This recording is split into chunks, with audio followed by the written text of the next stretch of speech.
What's up guys, Bloodshed here, bringing you the Crusader starter build for Diablo 3, Season 13. This is a survival guide, so this is a full step-by-step process from level 1 all the way to level 70 speed running, okay? The way I do this season is I'm just gonna have, the description is gonna be meaty, right? You're gonna have all the builds at every juncture, and you just copy and paste it. The good thing about the Crusader is the build doesn't really change too much until you get like the GR pushing build or the speed build or whatever. It's kind of roughly the same the majority of the way. So you're level 1 Crusader and you're like, Blood, I have my challenge rift bag. What do I do? If you don't have your if you don't know what the challenge rift bag is, check the description of the video, or you got to go watch that right now on my channel. So blood shards at level 1 with Crusader is very interesting. Okay, you have a lot of multipliers like the Denial and the Guard of Johanna. There's like actual multipliers, Gabrielle's Van Braces, things like that. Since you get Invoker with Haedrig's, I recommend you go with the Heart of Iron. Okay, that's gonna give you a Thorns boost your entire way while leveling.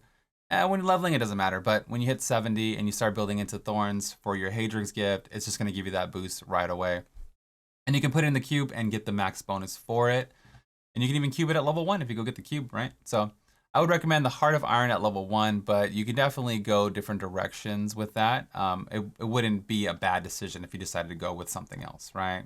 The Denial has a fat multiplier on it. It stacks up to 125 times 5. So it's up to you. I recommend the Heart of Iron at level 1. If you need a leveling guide, it'll be in the description, of course. Okay, let's say now you're level 70. Congratulations. Happy Season 13. This is the build that you're going to use for your starter build, your 4-piece, and your 6-piece. Video's over. There it is. Wrap it up. Go home, boys.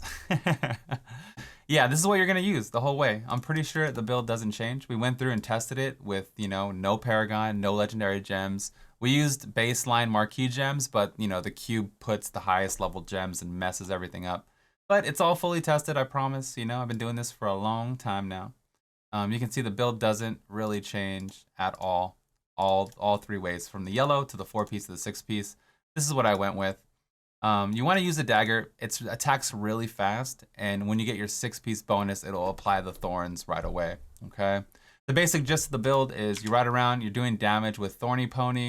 You want to use Iron Skin. You want to use Consecration, and you want to use Acrorats to lower the cooldown of your other abilities. Right. So you just kind of attack, spam abilities. Drop down Bombardment. Bombardment's important because it synergizes with the set bonus itself. If you're unfamiliar, the 2-piece does Thorns damage around you in like a little AoE cone.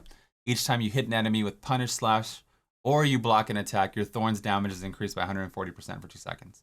So you always have this like Thorns bonus, and you have like a little AoE attack with it.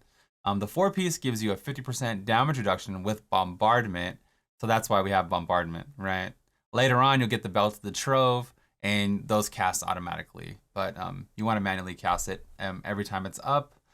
And the 6-piece, let's go ahead and put the 6-piece on. Crusader was the top tier in terms of strength, by the way. You'll be in T11 relatively quick with pretty much nothing. Okay? The 6-piece gives you attack speed bonus on Punish and Slash. So the faster you're attacking with daggers, look at that speed, baby. The faster you're applying your attack. This is why a dagger out DPS's hack, right? You want to use a pick sticker or something like that, or Ungjan Do is going to out DPS hack in almost every scenario because of the attack speed. In addition, you deal 5,400% damage of your thorns to the first enemy hit. So you're just basically one-shotting elites with your little dagger, man. It's pretty amazing. So Invoker, Crusader in general, has a very strong start. You want to make sure you do a Greater Rift level 1 for your Bane of the Powerful gem. If you kill Malthael, you can get Reaper's Wraps, but you don't really need it for this build. You might need it for the Condemn that you're going to farm into. Look for the Ring of Royal Grandeur. Oh, another thing you want to look for when you're doing bounties is the Sanguinary Van Braces. Thorns, if you don't know, isn't affected by crit, isn't affected by crit damage. This item has a chance on being hit to deal 1,000% of your Thorns damage to nearby enemies, and that actually procs and does a lot of damage. So you have like this nice AoE spread from your Thorns damage. 1,000% of your Thorns damage to nearby enemies. So it's a fatty AoE cleave. You definitely want to use this if you can fit it into your build early season And just keep an eye on it for bounties. It's not trash. It's actually really good for the build. Obviously, Akarat's Awakening is part of our speed build. Links down below.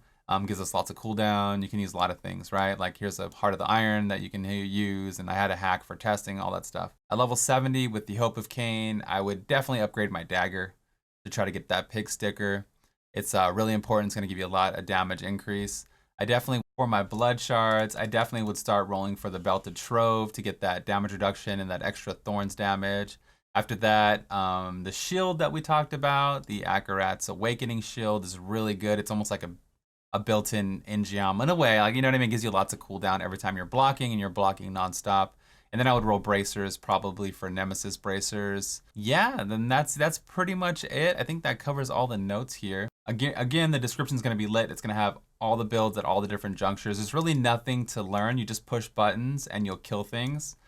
You're applying thorns whenever you're attacking. It's super straightforward. You guys will be totally fine. The 20% powerful bonus from Bane of the Powerful gives you lots of damage, so definitely use that. Kill elites. Go from elite pack to elite pack if you can. Don't really stick around to trash too long with the build. It's more of an elite killer type build, and you guys will be successful. Follow me at twitch.tv/bloodshed. Even if I'm playing Monster Hunter or something like that, ask me questions, man. I love to help out the community. I'm ride or die, man. I've been doing videos for over 3 years now, and I'm here to stay, man. I appreciate the support I get and all that stuff. This is the Boba Bloodshed, and I'm out of here. Peace.